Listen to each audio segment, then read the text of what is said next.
In the heart of Mesopotamia, where the world's first cities and empires were born, one remarkable female name emerges from ancient history, Semiramis.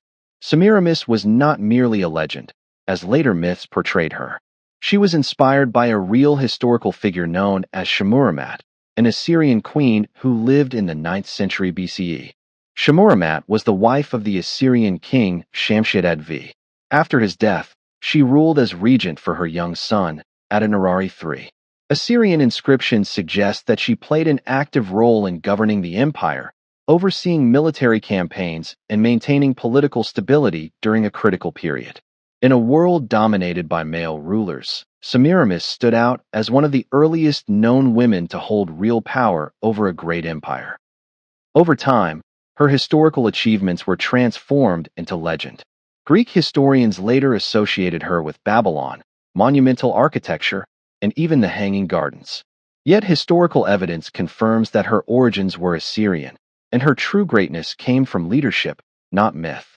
Today, Semiramis remains a powerful symbol of women's authority in ancient Mesopotamia, and a reminder that a rocky civilization was not only the cradle of writing and law, but also of extraordinary women who shaped history.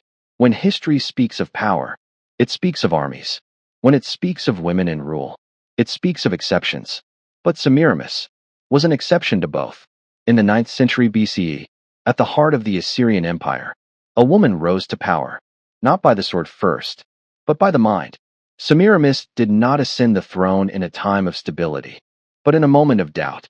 Generals questioned her, nobles observed her closely, and a silent question echoed through the palace.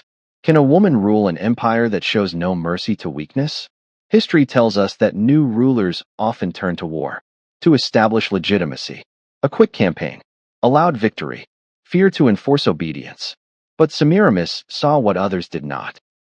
She is reported to have said, "Authority that needs blood to prove itself does not trust its own foundation." Instead of declaring war, she declared an audit.